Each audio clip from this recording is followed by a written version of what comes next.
Hello दोस्तों, welcome to IT point. दोस्तों, हमने पिछले लेसन एम्प्लॉयबिलिटी स्किल का लेसन नंबर 7, जिसमें आपको बताया था डाइवर्सिटी एंड इंक्लूशन, विविधता और समावेशन। इस चैप्टर के ये जो 4 पॉइंट थे, इनको कवर किया था और साथ ही इनसे रिलेटेड जो एमसीक्यू प्रश्न बन रहे थे उसे भी हमने सॉल्व किया था। आज का जो लेसन है इसमें हम कवर करने वाले हैं लेसन नंबर 8 को, जिसका नाम है फाइनेंस एंड लीगल लिटरेसी, यानी कि वित्तीय और कानून साक्षरता। ये हमारा लेसन का नाम है और इसमें जो है 4 पॉइंट दिए गए हैं। इन सभी पॉइंट को डिस्कस करने के बाद जो है इनसे रिलेटेड जो एमसीक्यू प्रश्न बनेंगे उसे भी हम इसी वीडियो में डिस्कस करेंगे। जो स्टूडेंट एमपी ट्रेनिंग ऑफिसर के जो फॉर्म फिल किए थे, उनका एडमिट कार्ड जो है 23 सितंबर को ही आ गया था। उम्मीद करते हैं कि आप सभी ने एडमिट कार्ड को डाउनलोड कर लिए होंगे। अगर डाउनलोड नहीं किए हैं तो इनकी वेबसाइट पे जाके आप डाउनलोड जरूर कर लीजिए और कमेंट में आप अपना एग्जाम डेट और सेंटर जरूर हमें बताइएगा। इस पॉइंट को डिस्कस करने से पहले हम वित्तीय और कानून साक्षरता को जानते हैं कि यह क्या है। वित्तीय साक्षरता, वित्तीय साक्षरता का जो अर्थ है वित्तीय ज्ञान और कौशल का होना, जो व्यक्ति को अपने पैसे का सही प्रबंध करने में मदद करता है। वित्तीय साक्षरता का जो मतलब होता है कि जो व्यक्ति, जो आपके पास पैसे हैं, उसे सही तरीके से कैसे इस्तेमाल किया जाए, यानी सही तरीके से उसे कैसे इन्वेस्ट किया जाए, उसे कैसे बचाया जाए, उसका आपको नॉलेज और स्किल होना चाहिए। तो उसके लिए कुछ चीज है, जैसे बजट बनाना, आय और खर्च को संतुलित बनाना। आपका बजट कितना है, आप कितना इन्वेस्ट कर रहे हैं, और जो रुपया आपके पास है उसमें आप कितना खर्च कर पा रहे हैं, इस चीज का जो है आपको लिस्ट, एक बजट बनाना है। निवेश, विभिन्न विकल्पों जैसे शेयर, ब्रांड, म्यूचुअल फंड के बारे में जानकारी, जैसे कि आप किसी भी चीज में इन्वेस्ट कर रहे हैं तो किस चीज में आप इन्वेस्ट कर रहे हैं, जैसे शेयर किसी ब्रांड में या म्यूचुअल फंड में। अभी जो है बैंक में भी बहुत तरह का फंड आता है, उसमें भी आप इन्वेस्ट कर सकते हैं। तो उस प्रकार का क्राइटेरिया बनाना होता है कि आप कितने अमाउंट किस चीज पे इन्वेस्ट कर रहे हैं, उनकी जानकारी।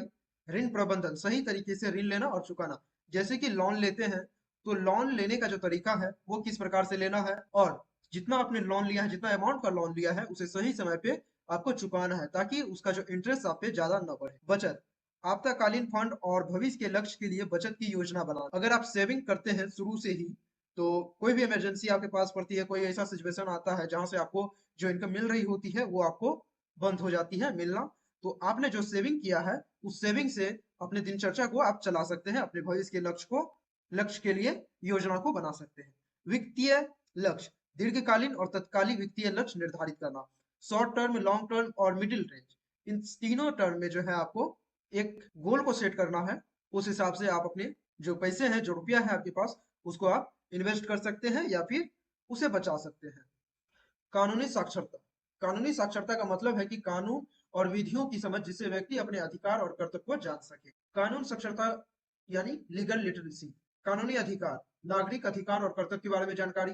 संविधान, अनुबंधनों को पढ़ना और समझना। विवाद समाधान, विवादों को सुलझाने के लिए कानूनी तरीके जानना। जैसे कोई मैटर हो गया, जैसे मान के चलते हैं कि जमीन का कोई मैटर हो गया, तो उसको सुलझाने के लिए सबसे पहले कि आपको उस जमीन के बारे में जानकारी चाहिए कि वो जमीन कितना है, आप कानूनी मदद इसमें किस प्रकार से ले सकते हैं, और कानूनी तरीके को अपना के आप अपने जो जमीन है उसे किस प्रकार से अपना कर सकते हैं। तो उसके बारे में जानकारी के लिए आपको सबसे मोस्ट इंपोर्टेंट चीज होता है कि कानून की जो नियम प्रबंधन है उस चीज को जानना। परिवार कानून, संपत्ति और पारिवारिक मुद्दे से संबंधित कानूनों की जानकारी। यही बहुत सारे फैमिली मैटर्स होते हैं जिनमें फैमिली में एक दूसरे के पास जो है शेयर बंटते हैं, तो उस शेयर किस आधार पे बंटना चाहिए, उसके लिए जानकारी चाहिए। स्थानीय कानून, अपने क्षेत्र में लागू होने वाले विशेष कानून का ज्ञान। इन दोनों साक्षरता के बारे में अभी हमने बताया, वित्तीय और कानून साक्षरता के बारे में आपको हमने बताया। तो अब इनके जो महत्व है उसे जानते हैं। इन साक्षरता के स्तर से, सुधार से व्यक्ति आर्थिक रूप से सुरक्षित होते हैं, कानूनी समस्या का सामना बेहतर तरीके से कर सकते हैं। अगर कानूनी साक्षरता को आप जानते हैं तो कानूनी जो समस्या आपके सामने आएगी उसे आप बेहतर तरीके से डील कर पाएंगे, सही निर्णय ले पाएंगे। वित्तीय और कानूनी मामलों में आप मजबूती आपको मिलेगा कि किस समय पे आप किस तरह के निर्णय ले सकते हैं। इनका जो निष्कर्ष निकलता है वो होता है, वित्तीय और कानून साक्षरता किसी भी व्यक्ति के लिए महत्वपूर्ण है, ताकि वे अपने जीवन को बेहतर तरीके से प्रबंधित कर सके और अपने अधिकारों की रक्षा कर सके। यानी जिस चीज पे आपको राइट है उस चीज का आप अच्छे तरीके से पालन कर सकते हैं, उसमें अपना अधिकार जमा सकते हैं। उसके लिए आपको कानून जानना बेहद आवश्यक होता है। वित्तीय, जिसमें आपको अपने जो रुपया है, जो पैसा है, उसको किस प्रकार से इन्वेस्ट करना है और किस प्रकार से उसे बचाना है, सेविंग करना है, ये जानना बेहद जरूरी है। अगर ये चीज आप करते हैं तो आप अपनी लाइफ में डेवलप बहुत जल्दी पा सकते हैं। अब इनके जो पॉइंट दिए गए हैं, इन पॉइंट को हम डिस्कस करेंगे। इस लेसन का जो फर्स्ट पॉइंट दिया गया है और सीरियल नंबर के अकॉर्डिंग एम्पेबिलिटी स्किल का जो है ये 28 पॉइंट है। Identify and select reliable institution of various finance product and service such as bank account, debit card, credit card, loan, insurance ETC. यानी विभिन्न वित्तीय उत्पादक सेवाओं जैसे बैंक खाता, डेबिट और क्रेडिट कार्ड, ऋण यानी लोन, बीमा यानी इंश्योरेंस आदि के लिए विश्वसनीय स्थानों की पहचान और चयन करना। आपका जो फर्स्ट पॉइंट दिया गया है इस लेसन में, इसमें कह रहा है कि उनके जो फाइनेंशियल प्रोडक्ट है और सर्विस है उनके लिए जो ट्रस्टेड संस्थान है उनकी पहचान करना और चयन करना। किस चीज के लिए? किस सेवाओं के लिए? बैंक के खाता के लिए, डेबिट और क्रेडिट कार्ड के लिए, लोन के लिए और इंश्योरेंस के लिए। वित्तीय उत्पादकों और सेवाओं का चयन करते समय विश्वसनीय स्थानों की पहचान करना बहुत ही महत्वपूर्ण है। यहाँ पे हम आपको कुछ चीज के बारे में बता रहे हैं जिससे आप जो ट्रस्टेड संस्थान है उसकी आप पहचान कर सकते हैं। जैसे बैंक खाता के लिए विश्वसनीय बैंक को चुने, यानी सरकारी या सार्वजनिक यानी गवर्नमेंट या प्राइवेट बैंक जो अक्सर विश्वसनीय माने जाते हैं। निजी बैंक में भी कई अच्छे विकल्प हैं, जैसे अभी एसबीआई, आईओबी यानी Indian overseas bank, axis bank, central bank है, कॉर्पोरेशन बैंक है, आईसीआईसीआई बैंक है, इंडियन बैंक है, कोटक महिंद्रा के बारे में आप जानते होंगे, Kotak Mahindra bank, Punjab national bank, yes bank, United bank of India, union bank of India, UCO bank. ये सभी बैंक जो हैं अच्छे माने जाते हैं और एक ट्रस्टेड बैंक है ये सभी। इनकी पारदर्शिता को यानी कि बैंक के जो फीस होते हैं, जो चार्ज होते हैं, उनको स्पष्ट रूप से आपको समझना है। जैसे कि जो बैंक की जो फीस होती है, जो चार्ज होती है, उसको स्पष्ट रूप से समझना है। मंथली जो महीना का जो मेंटेनेंस होता है अकाउंट का, उसका उसका जो सर्विस चार्ज होता है उसको आप समझना है कि इसे कैसे कर सकते हैं। एटीएम कार्ड जो आप लेते हैं, एटीएम कार्ड, डेबिट कार्ड जो है आपका, उनके चार्ज कटते हैं। चेक बुक जो लेते हैं, चेक बुक का भी चार्ज कटता है आपको। आपके अकाउंट में कितना बैलेंस आया है या कितना कटौती हुई है, इनकी जो मैसेज, जो फोन नंबर आप देते हैं बैंक में, बैंक अकाउंट के लिए, तो उस फोन नंबर पे आपको मैसेज आता है, तो उस मैसेज चार्ज आपसे लिया जाता है। विदेश से अगर कोई रुपया आप मंगा रहे हैं, जैसे कि अमेरिका से कोई रुपया आप मंगाते हैं इंडियन बैंक में, तो उनकी जो है चार्ज ली जाती है आपसे। तो इन सभी चीजों को आप बैंक को चुनते समय ध्यान में जरूर रखें और इन सभी चीज को एक लिस्ट बना लें कि कौन सी बैंक कितनी चार्ज कर रही है। डेबिट और क्रेडिट कार्ड, प्रमुख बैंक के कार्ड, ऐसे बैंक का चयन करें जिनकी बाजार में अच्छी प्रतिष्ठा हो, जैसे एसबीआई, एचडीएफसी, आईसीआईसीआई बैंक। ये ऐसे बैंक हैं, Axis bank, Indian overseas bank, Allahabad bank. इन सभी का जो वैल्यूएशन है मार्केट में वो काफी अच्छा है।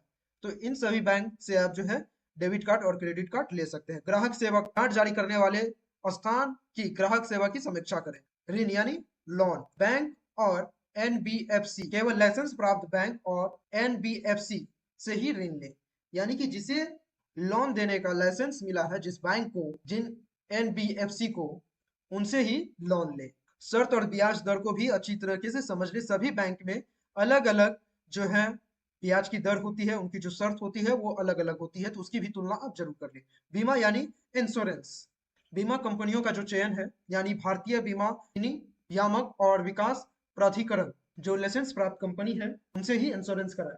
IRDAI का जो फुल फॉर्म होता है, insurance regulator and development authorised of India. ये अथॉराइज्ड है इंश्योरेंस को इश्यू करने के लिए, और इस डिपार्टमेंट को जो अथॉराइज किया गया था 1999 में किया गया था। एग्जाम में यह भी प्रश्न आपको आ सकता है कि IRDAI की जो स्थापना या जो एक्ट है वो किस वर्ष की है, तो आपका जो राइट आंसर होगा वो होगा 1999। पॉलिसी की समीक्षा, पॉलिसी की सभी विवरण और कवरेज और शर्त को ध्यान से पढ़ें। आप जो इंश्योरेंस कराते होंगे बाइक की, कार की या और भी चीज है जिनका इंश्योरेंस आप कराते हैं, तो उन सभी जो कंपनी है जो इंश्योरेंस करती है उन सभी का विवरण को जरूर चेक कर ले, उनकी रेटिंग को जरूर चेक कर ले कि लोगों ने उनके इंश्योरेंस कंपनी के बारे में क्या कहा है, उनके इंश्योरेंस में क्या क्या सुविधा आपको देखने को मिल रही है और क्या क्या शर्त वो रख रहे हैं इंश्योरेंस के लिए।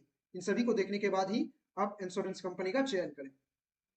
वित्तीय उत्पादकों और सेवाओं का चयन करते समय विश्वसनीय स्थानों की पहचान करना आवश्यक है। इससे आप न केवल अपने धन की सुरक्षा कर सकेंगे बल्कि बेहतर सेवाओं का लाभ भी उठा सकेंगे।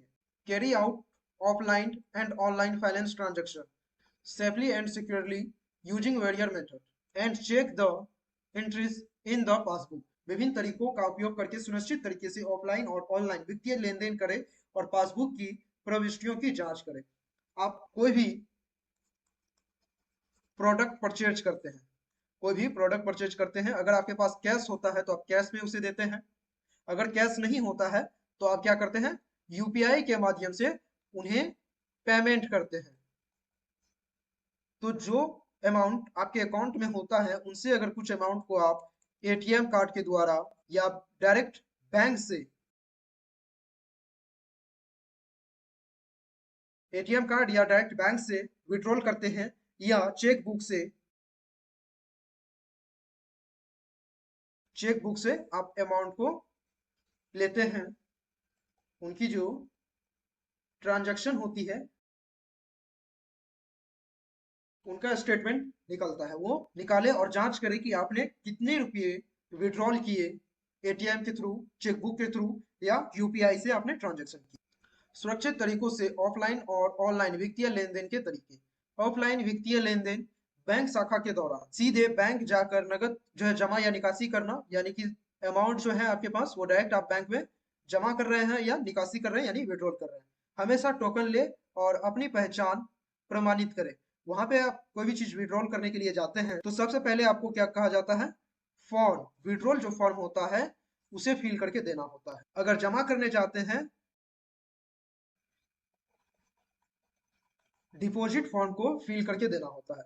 तो उन सभी चीजों को आप ध्यान में रखें। चेक बुक का अगर उपयोग कर रहे हैं तो चेक बुक को सही तरीके से आप जो है भरें और विश्वसनीय व्यक्ति जिसपे विश्वास आप कर सकते हैं उसको ही जारी करें।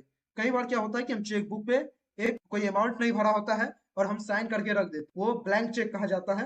कोई भी ऐसा व्यक्ति उस चेक को लेके अमाउंट भर के आपके अकाउंट से रुपया आसानी से निकाल सकता है। तो चेक बुक का अगर आप उपयोग कर रहे हैं तो जब जरूरत हो तभी उसे निकालें, और अगर चेकबुक का काम नहीं है, कोई भी अमाउंट नहीं करना है तो बिना वजह साइन करके चेकबुक को नहीं रखें। अगर रख रहे हैं तो ऐसी जगह रखें जहां से सिर्फ उसे आप ही ले सकते हैं, रख सकते हैं, यानी उसका आप ही यूज कर सकते हैं, आपके सिवा कोई और नहीं कर रहा है, तभी आप चेक में साइन करके रखें या अमाउंट भर के रखें। एटीएम से जो लेन देन करते हैं उसकी जो 4 पिन होती है, ठीक है, आप विड्रॉल करते समय या चेक करते समय, जमा करते समय जो 4 डिजिट का जो पिन होता है आपका सिक्योरिटी पिन, वो सुरक्षित रखना है आपको। और वो डालते समय ध्यान रखें, जब भी एटीएम से रुपया निकालते हैं तो डालते समय पिन को कोई आपके आसपास नहीं होना चाहिए और ना ही आप अपने एटीएम का पिन किसी के साथ शेयर करें। ऑनलाइन वित्तीय लेन देन, सुरक्षित वेबसाइट हमेशा HTTPS लिंक का उपयोग करें। HTTPS इसका जो फुल फॉर्म होता है हाइपरटेक्स्ट ट्रांसफर प्रोटोकॉल सिक्योर, इनका जो है उपयोग करें। मोबाइल बैंकिंग एप्स, अधिकृत अपग्रेडेड मोबाइल बैंकिंग एप्लीकेशन का उपयोग करें। एप्स को डाउनलोड करते समय आधिकारिक स्रोत जैसे कि गूगल प्ले स्टोर का चयन करें, ठीक है, बाकी कहीं किसी भी जगह से आप जो है बैंकिंग ऐप है उसे इंस्टॉल ना। दो चरणीय प्रमाणीकरण, अपने बैंक अकाउंट के लिए दो चरणीय प्रमाणीकरण यानी टू वेरिफिकेशन सेफ्टी जो होता है वो जरूर चेक कर ले। पासवर्ड प्रबंधन, मजबूत पासवर्ड बनाए और नियमित रूप से बदलते रहे और पासवर्ड को किसी के साथ साझा न करें। फिशिंग से सावधान, किसी भी अनजान ईमेल या संदेश पर क्लिक ना करें, हमेशा बैंक के अधिकारी से संपर्क में करें। बैंक से कई प्रकार के आपको मैसेज देखने को मिलेंगे, कई प्रकार के कॉल आएंगे, आपको बोला जाएगा कि ये आपके अकाउंट से संबंधित है, लोन से संबंधित है, या आपका कार्ड जो है एक्सपायर कर रहा है, या आपका अकाउंट जो है ब्लॉक होने के कगार पे है। तो आपको एक मैसेज आएगा वेरिफिकेशन या अपडेट के नाम पे, आपको कोई भी कोड ट्रांसफर नहीं करना है। अगर इस प्रकार का कोई भी कॉल आता है तो आप डायरेक्ट जो है कंप्लेन कर सकते हैं। एक बात आपको पता है कि हमारे देश भारत में जो फाइनेंस का जो केस होता है, जो बैंक से अकॉर्डिंग केस जो होता है, जो फ्रॉड केस होता है, वो लगभग 13,000 करोड़ के आसपास। और अब तक जो है रिजर्व बैंक ऑफ इंडिया के अकॉर्डिंग 36,075 बैंक ने फ्रॉड के रिपोर्ट दर्ज किए हैं 2023 और 2024 के बीच में। बैंक से कोई भी फ्रॉड कॉल आपको आ रहा है तो 1-444-8 इस नंबर पे आप, टोल फ्री नंबर है, इस पे आप कॉल करके उस फ्रॉड की कंप्लेंट लिखा सकते हैं। ये जो है सुबह 9:30 से 5:15 तक जो है इस पे आप कॉल कर सकते हैं। और साइबर क्राइम पे अगर आप कॉल करना चाह रहे हैं तो उस पे 1930 पे कॉल करके आप कंप्लेंट कर सकते हैं, या फिर आप www.cybercrime.gov.in पे आप इस वेबसाइट को सर्च करके इस पे आप कंप्लेंट को दर्ज करा सकते हैं। पासबुक की प्रविष्टियां की जांच करें। भौतिक passbook, online banking, mobile banking, ये 3 प्रकार के जो हैं होते हैं। भौतिक पासबुक यानी बैंक शाखा में जाकर अपनी पासबुक को अपडेट कराएं। यह प्रक्रिया जो है आसान है और इसमें सभी प्रकार की जो लेन देन आप करते हैं वो आपको मिल जाती है। किसमें? भौतिक पासबुक में। जो पासबुक आपको बैंक के थ्रू दिया जाता है उसको बैंक में ही जाके आप अपडेट करा सकते हैं। ऑनलाइन बैंकिंग, ऑनलाइन बैंकिंग में अपने बैंक के ऑनलाइन पोर्टल में लॉगिन करके जो ऑनलाइन जो ट्रांजैक्शन हिस्ट्री होती है वहां पे जाके पासबुक पर क्लिक कीजिएगा तो जो भी ट्रांजैक्शन है आपके वो आपको शो करेंगे, आप उसे डाउनलोड करके आप उसे देख सकते हैं। सेम जो है मोबाइल बैंकिंग में लॉगिन कीजिए, वहां जो ट्रांजैक्शन हिस्ट्री है उस पर जाए, स्टेटमेंट टाइप का आपको आएगा, उस पर डेट को सिलेक्ट करने के बाद जो है जितने भी आपने ट्रांजैक्शन किया, जो लेन देन किए हैं वो सारे आ जाएंगे और वहां से आप देख सकते हैं। सुरक्षित वित्तीय लेन देन के लिए सतर्क रहना और अपनी जानकारी की सुरक्षा करना आवश्यक है। ऑफलाइन और ऑनलाइन दोनों प्रकार के लेन देन के लिए उपयुक्त संवैधानिक का पालन जरूर करें और पासबुक को जो है नियमित रूप से अपडेट कराते रहें। इस लेसन का थर्ड पॉइंट और सीरियल नंबर के अकॉर्डिंग ये 30वां point. Identify common component of salary and compute income, expensive, tax, investment, etc.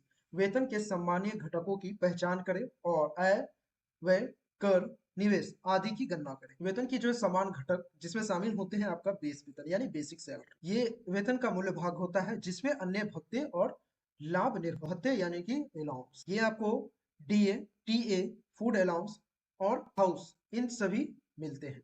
महंगाई के अनुसार आपका जो है डीए मिलता है, यात्रा के अनुसार आपका टीए यानी ट्रेवल अलाउंस, फूड अलाउंस यानी भोजन पे जो खर्च होता है वो मिलता है आपका, और एचआरए यानी आवास भत्ता, आवास में आपको रहने के लिए या फिर जहां आप रह रहे हैं उनकी जो कितनी मंथली चार्जेस होते हैं उनके लिए आपको दिया जाए। प्रोत्साहन यानी आप जो वर्क कर रहे हैं आपका जो परफॉर्मेंस है उनके अकॉर्डिंग आपको प्रोत्साहन यानी इंसेंटिव जो है वो मिलता है। बीमा, इंश्योरेंस, स्वास्थ्य बीमा और जीवन बीमा प्रीमियम ये भी आपको बेनिफिट मिलता है। सेवानिवृत्त यानी रिटायरमेंट बेनिफिट, पेंशन योजना, भविष्य के लिए बचत, ईपीएफ यानी एम्प्लॉय प्रोविडेंट फंड, कर्मचारी और नियोक्ता योगदान। आय, व्यय, कर, निवेश की गणना। आय की गणना के लिए आपको सबसे पहले कुल वेतन, आपका जो है बेस वेतन कितना है वो आपको निर्धारित करना होता है। उसके बाद जो है आपको अलाउंस जो दिया जाता है, जो भत्ते आपको मिलते हैं उसको उसमें ऐड किया जाता है। उनके बाद जो है आपका प्रोत्साहन यानी इंसेंटिव जो मिलता है आपका वो ऐड होके आपका जो वेतन बनता है वो आपका कुल वेतन यानी टोटल वेतन। व्यक्ति की गणना के लिए यानी जो आप खर्च कर रहे हैं उनकी गणना के लिए कुल जो खर्च होता है आपका उसको निकालने के लिए आवश्यक व्यक्ति यानी राशन पे आपने कितना खर्च किया, किराया आपने कितना दिया है, यात्रा आपने कहाँ किए हैं उसमें कितना खर्च हुआ है, जो आपका इच्छात्मक होता है मनोरंजन या एक्स्ट्रा आप कुछ खर्च कर रहे हैं उन सभी को जोड़ के आपका कुल व्यक्ति निकलता है, कुल खर्च आपका निकलता है। कर की गणना करने के लिए आपको जो टोटल आय है आपकी, जो टोटल वेतन है आपका उसमें कटौती, जो ईपीएफ और बीमा जो प्रीमियम होता है इंश्योरेंस उसको कट करने के बाद जो अमाउंट बचती है वो आपका कर योग आय कहलाता है। कर की गणना स्लैब के अनुसार निर्धारित प्रतिशत के अनुसार होता है। निवेश की गणना जो है, निवेश की योजना कुल आय का निश्चित प्रतिशत यानी 10 से 20% म्यूचुअल फंड, शेयर और अन्य निवेश संसाधनों में निवेश। जैसे मान के चलते हैं कि आपका जो बेस इनकम है वो कितना है 40,000, महंगाई भत्ता जो आपको मिल रहा है वो 5,000, परिवहन यानी ट्रेवल जो करते हैं उनकी जो भत्ता है 2,000, प्रोत्साहन यानी जो परफॉर्मेंस है आपका वो 3,000। इन सभी को ऐड करने के बाद जो है टोटल जो अमाउंट आपको मिल रहा है वो है 50। इस 50,000 में जो आप खर्च कर रहे हैं यानी आवश्यक जो चीज ज्यादा जरूरी है जैसे कि किराना यानी राशन जो सामान है आपका, वो आपने जो हाउस रेंट लिया है उसे, जो यात्रा में आप खर्च कर रहे हैं उन सभी को ऐड करके आपका 25,000 होता है। इच्छनात्मक यानी मनोरंजन के लिए या किसी फ्रेंड के साथ पार्टी उटी कर लिए या फिल्म देखने चले गए, इन सभी में आप 10,000 खर्च कर रहे हैं। इन टोटल को जोड़ करके आपको टोटल जो अमाउंट बन रहा है वो बन रहा है 35,000। इन टोटल को जोड़ के 35,000। और कर की गणना, मान लीजिए कि जो कर है आपका, जो टोटल इनकम है वो कितना है 50,000 है और 10 से 20% ये आपका जो है कर कटौती होता है वो 20,000 हो गया, तो टोटल अमाउंट 30,000। आयकर जो है, जो टैक्स होता है वो इनका 10% यानी 3,000 रुपया। निवेश का उदाहरण 15% निवेश, ठीक है, 50,000 का 15% कितना होता है? 7.5। वेतन के घटकों, आय, व्यय, कर और निवेश की सही गणना से आप अपने वित्तीय स्वास्थ्य को बेहतर ढंग से प्रबंधित कर सकते हैं। नियमित रूप से अपनी आय और व्यय का आकलन महत्वपूर्ण है। लास्ट पॉइंट है आपका इस लेसन का, identify relative rights and law and use legal asset to fight against legal exploitation. ठीक है, प्रासंगिक अधिकारों और कानूनों की पहचान करें और कानूनी शोषण के खिलाफ लड़ने के लिए कानूनी सहायता का उपयोग। ये आपका लास्ट पॉइंट है। जो भी स्टूडेंट का जो एग्जाम है एमपी आईटीआई ट्रेनिंग ऑफिसर का, वो एक बार अपने सेंटर और एग्जाम डेट जो है कमेंट जरूर कीजिए, क्योंकि कुछ दिन में जो है आपके जो कमेंट्स आ रहे हैं उसके अकॉर्डिंग मैराथन क्लास की तैयारी की जाएगी। समय की अभाव है, साथ में कुछ चीज जो चल रही है उसको एडजस्टमेंट करने में थोड़ा टाइम लग रहा है, इसीलिए जो आपके एग्जाम डेट है और जो सेंटर है, सेंटर इसलिए पूछ रहा हूँ क्योंकि कई सारे स्टूडेंट जो हैं आपके साथ आपको मिल सकते हैं। जैसे आपका सेंटर एक जगह है, इंदौर है, बहुत सारे स्टूडेंट का इंदौर होगा, वो दूसरी जगह से बिलोंग करते हैं, तो वो आपसे कांटेक्ट कर सकते हैं, आप उनसे मिल सकते हैं, एक दूसरे की जो तैयारी है उनको आपस में आप शेयर भी कर सकते हैं। इसीलिए सेंटर और एग्जाम डेट आप दोनों कमेंट करके हमें जरूर बताइए। ये जो लास्ट पॉइंट है आपका, प्रासंगिक अधिकारों और कानूनों की पहचान। मौलिक अधिकार, जीवन और व्यक्तिगत स्वतंत्रता। संविधान के अनुच्छेद 21 के तहत हर व्यक्ति को जीवन जीने का अधिकार है। समानता का अधिकार जो है अनुच्छेद 14 से 18 के अंतर्गत सभी समानताओं का अधिकार आपको उसमें दिया गया है, उसे आप जरूर पढ़ लीजिएगा। भाषा, धर्म और संस्कृति का अधिकार जो है आप अनुच्छेद 29 और 30 के अंतर्गत अल्पसंख्यक समुदायों का अधिकार दिया गया उसमें।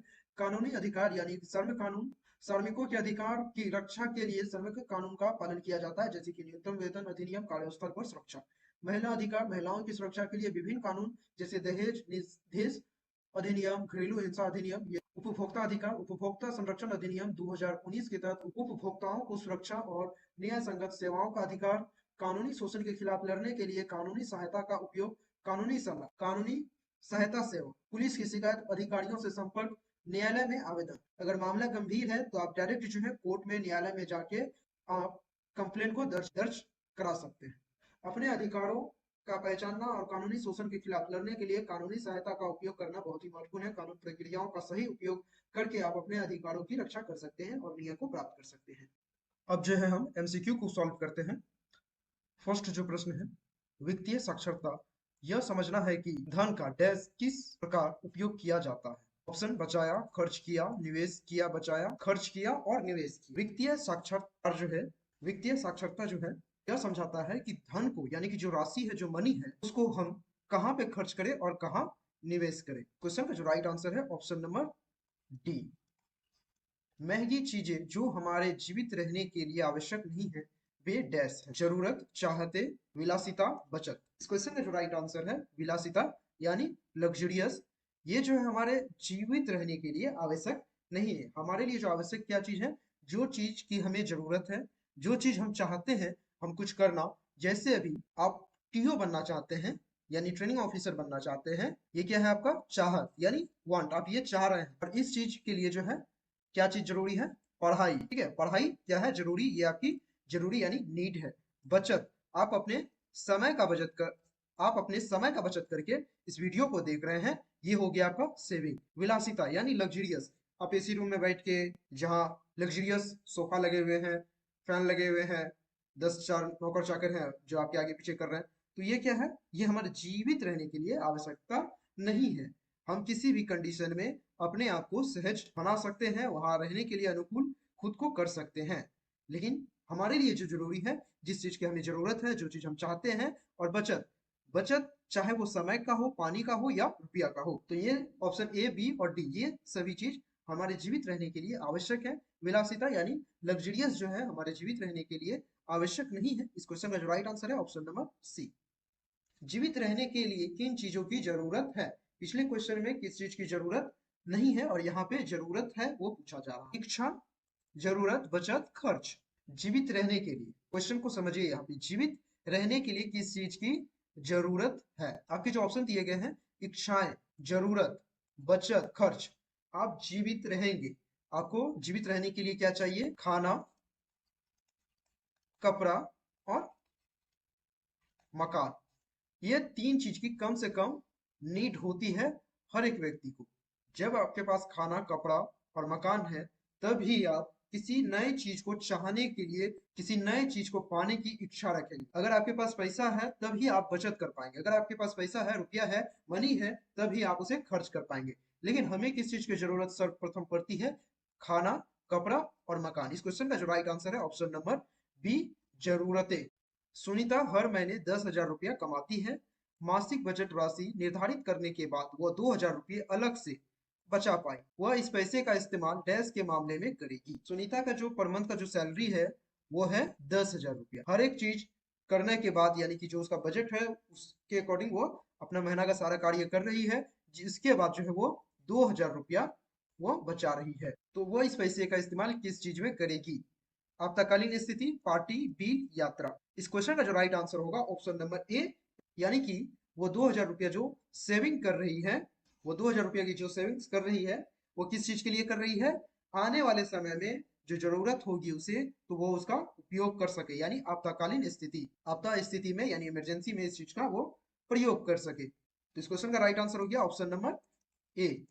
गोपी अपने तनख्वाह फिल्म, किराए का सामान, घर का किराया और कपड़े पर खर्च करता है। वो अपने खर्च को कम करके कुछ पैसे बचा सकता है। सबसे पहले चीज देखिए, तो वो क्या कर रहा है? फिल्म, फिल्म को, उसके बाद वो सामान परचेज कर रहा है, ग्रोसरी का जो है वो सामान परचेज कर रहा है, वो किराया पेड कर रहा है, यानी वो रेंट दे रहा है, कपड़े का सामान वो कपड़े परचेज करता है। यहाँ पे ये तीन चीज ज्यादा जरूरी है।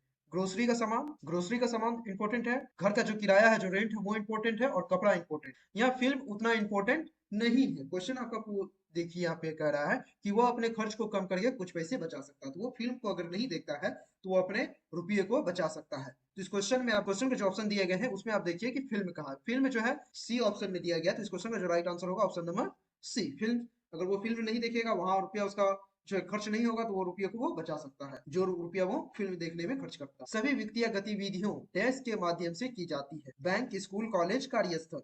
इस क्वेश्चन का जो राइट आंसर है ऑप्शन नंबर ए, बैंक। सभी वित्तीय यानी फाइनेंस की जो एक्टिविटी होती है, जो रुपये की लेन देन होती है, वित्तीय गतिविधि होती है, वो किनके द्वारा की जाती है? बैंक के थ्रू की जाती है। स्कूल में आप किसी चीज को पढ़ने सीखने के लिए जाते हैं, कॉलेज में भी सेम चीज होता है आपका, वर्कशॉप में आप वर्क करने जाते हैं। लेकिन बैंक में जो है आपका वित्तीय गतिविधि यानी फाइनेंस, जो रुपया से संबंधित चीजें होती है, वो बैंक में ही होती है। इस क्वेश्चन का राइट आंसर ऑप्शन नंबर ए। सरकार द्वारा धन सुरक्षित रखने के लिए लाइसेंस प्राप्त स्थान डैश है। अस्पताल, बैंक, पंचायत, विधानसभा। विधानसभा असेंबली जो है ये संसदों के लिए है, पंचायत जो है ये गांव घर में होते हैं, हॉस्पिटल जिसमें जिसमें मरीजों का इलाज किया जाता है। बैंक, बैंक में सरकार के द्वारा धन को सुरक्षित रखने का लाइसेंस मिलता है बैंक को। तो इस क्वेश्चन का जो राइट आंसर है ऑप्शन नंबर बी।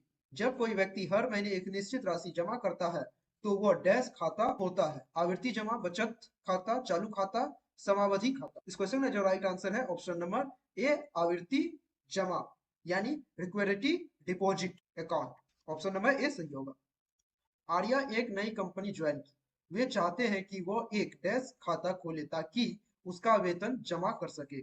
समावधि यानी फिक्स्ड डिपॉजिट, आवर्ती, वेतन खाता, चालू खाता। आर्या नई कंपनी को ज्वाइन किया है और वो चाहता है कि जो उसका सैलरी है वो उस खाते में जाए जो वो खोलना चाहते हैं। इस क्वेश्चन का जो राइट आंसर है option number C, salary account. किसी भी कंपनी में या किसी भी गवर्नमेंट सेक्टर में अगर आप जॉब करते हैं तो वहां पे जो आपकी अकाउंट होती है वो सैलरी अकाउंट होती है, जिसपे आपका पेमेंट आता है। सेविंग अकाउंट में भी पेमेंट आता है, लोग लेते हैं उसमें, लेकिन अधिकतर जो आप अकाउंट देखिएगा वो आपका सैलरी अकाउंट होगा। Option number C right option. Avinash को पिछले महीने के लेन देन के बारे में जानना है, वह विवरण कैसे प्राप्त कर सकता है? अविनाश ने जो लास्ट मंथ में जो ट्रांजेक्शन किए, जो उन्होंने लोगों को या परचेज करते समय अमाउंट को उन्होंने किसी को सेंड किया या पैड किया, उनकी वो ट्रांजेक्शन लिस्ट देखना चाह रहा है, तो वो कैसे देखे? Passbook, debit card, credit card, chequebook. Chequebook से आप रुपया विड्रॉल कर सकते हैं या फिर किसी को दे सकते हैं।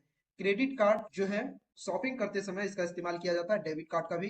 पासबुक जो है एक ऐसा चीज है जिसमें आपकी जो जितने भी ट्रांजेक्शन है वो सारी पासबुक में आपको दिखाई देता है। तो इस क्वेश्चन का राइट आंसर ऑप्शन नंबर ए, वो यह विवरण कैसे प्राप्त कर सकता है? पासबुक के माध्यम से प्राप्त कर सकता है।